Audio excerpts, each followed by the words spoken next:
ይሄ ነገር መቆም አለበት እያልኩ ያለሁት።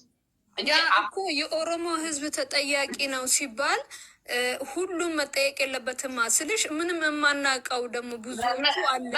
ምንም የማታውቂ ከሆነ ድምፅ መሆን ነው። በየትም አካባቢ በየትም ክልል ላይ የሚሆን የድምፅ ልሆን እቃወማለሁ። በቪዲዮ ማስቻለሽ ከታሰበበት በጣም ቀላል ነው። እኔ የአማራዎች ውስጥ ማለት ነው አንደኛ ነገር ህገወጥ ባንዲራ ስለሚይዙ ነው እንጂ የፌዴራሉን መንግስት ባንዲራ ቢይዙ የኦሮሞ ህዝብ ባይሉ እኔ እውነቴን ልንገርሽ ከትግራይ ጋር ወጥቼ ማለት ነው ወጥቼ ድምፅ እንደሆንኩኝ ማለት ነው። እውነቱን ልንገርሽ ወጥቼ ድምፅ ሆናለሁ። ግን እነሱ አንድ ብሔር ሞተ ነው የሚሉት። ሰው ሞተ ቢሉ በእኔ ሀሳብ ቢስማሙ ይሄዳሉ። ይችን ባንዲራ ይዤ ለትግራይ ይችን ባንዲራ ይዤ ነው የወጣሁት።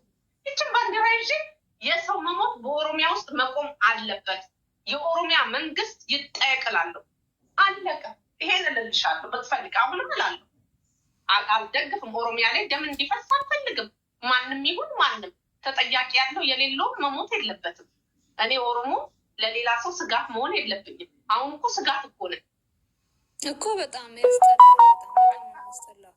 አስቢ በ5 ዓመት ውስጥ እንደዚህ ይህንን ትልቅ ህዝብ ያዋረዱ 10 ዓመት ቢቀመጡ ምን ያህል እንደሚያደርሱ ታውቂያለሽ? በጣም ነው የሚዘገን ነው። ምንም አያደርሱም። እየተስተካከሉ ይመጣሉ። እሱ እንኳን ታዩ ምንም አያደርሱም። እየተስተካከሉ ይመጣሉ። ለምን? ተቃዋሚ ኦሮሞም ስላለ ለራሳቸው ጥቅም ሲሉ እየተስተካከሉ ይመጣሉ። የሞተ ተጎዳ፣ የፈሰሰው ደም እንትን ተባለ። የኦሮሞን ህዝብ ማታለል ቀላል ነው። እኔ ልንገርሽ ከኦሮሞ ህዝብ ጋር ይተባበራል። በቃ የሆነ ነገር ወርወር ያደርጋል። የኦሮሞ ህዝብ ማለት ወፍ ጥራጥሬ ስትጤለት እንትን ይላል። እንደዛ ነው፣ ይቀየራል። በአንድ ቀን ራስ እኮ ተቀይሮ ይቆማል እኮ። ምን ሆነሽ? ያ ቢያንስ ሰው መግደሉን የሰው ደም መጠጣታቸውን ቢያቆሙ ጥሩ ነው። ግዴታ ነው። ሰላሙን ይስጡት።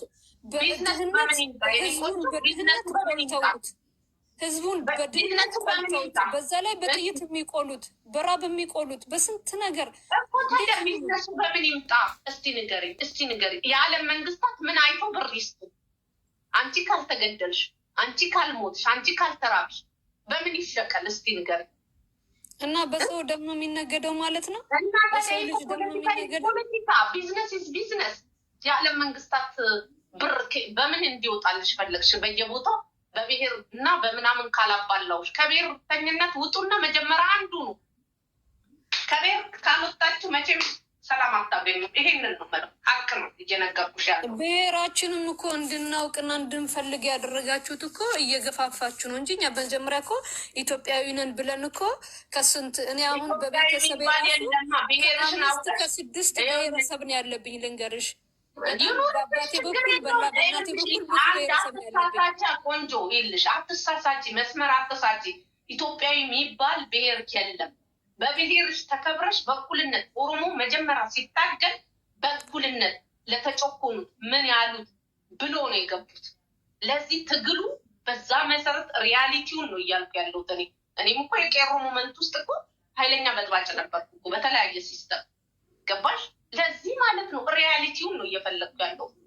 እኔ ስጋት መሆን የለብኝ። ኦሮሞ ስላሸነፈ በኦሮሞ ስም ስጋት መሆን የለብኝ። ኦሮሚያ ክልል ላይ እኮ አሁን እኮ ስጋት እኮ ነው እንዴ እኮ። ይሄ ለምን ሆነ? ይሄ ለምን ሊሆን ቻለ? በቃ ህዝቡን አጠገቡታ። በቃ ኦሮሞ በኦሮሞ ስም ነው የመጣው። እናንተም ጨመራችሁላችሁ ሚዲያ ላይ የኦሮሞ መንግስት ስትሉ እንግዲህ የኦሮሞ መንግስት ከተባለ ከመንግስት ጋር ሆኜ ለምን ላይፌን አልቀጭም ይላል። በቃ አለቀ። የኦሮሞ መንግስት የሚባል የለም። የኢትዮጵያ መንግስት ብላችሁ የፌዴራሉ መንግስት መጥራት ነው። በቃ አለቀ። የብሔር ብሔረሰብ መንግስት ነው። እኔ ባይዘው የተለየ የኦሮሞ መንግስት አይደለም። ለዚህ ይሄ ነው ሪያሊቲ፣ ይሄ ነው። ኦሮሞ ነኝ እያለ እኮ ነው የሚጨፈጭፈው። ኦሮሞማ እያለ እኮ ነው እየጨፈጨፈ ያለው። ኦሮሞማ ብሎ የሚጨፈጭፍ መንግስት እኔ እስከዛሬ አልሰማሁም። የኔ እናት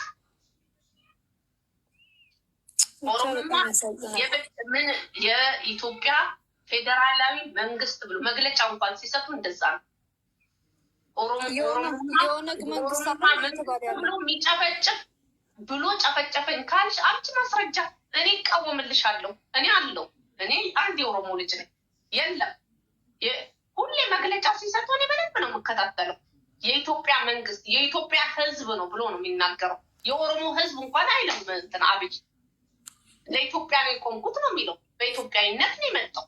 ለምን ሀቃቁን አናወራም? አብይን መጥላት ትችላላችሁ። አብይ ብቻውን የሚጠየቅበት ምንም አይነት ምክንያት የለም። እዛ ውስጥ ያሉት የትግራይም ተወላጆች ይጠየቃሉ። ሁሉም ይጠየቁ። እሱ ከሆነ እንትን አይከፋኝም። ግን ኦሮሞ ላይ ብቻ ጣት የሚጠቀሙ የኦሮሞ ልጆች ስልጣን ላይ ስለወጡ ከሆነ ይሄ ውድቅ ነው የሚሆነው። የኦሮሞ ህዝብ አንድ ሆኖ እንዲመጣ ነው እያደረጋችሁት ያላችሁት። ይሄ ሳይሆን የኦሮሞ ህዝብ እንዲያዝንም አንደኛ ነገር አሉ፣ እውነተኞች አሉ። ያንን ያህል መቼም አሁን ዘመኑ ተቀይሮ ውሸተኞች ቢበዙ፣ በገንዘብ የተታለሉ ሌቦች ቢበዙ፣ እውነተኞች ደግሞ ጸጥ ያሉ ጸጥ ረጭ ብሎ ማለት ነው የሚኖሩ ኦሮሞዎች አሉ።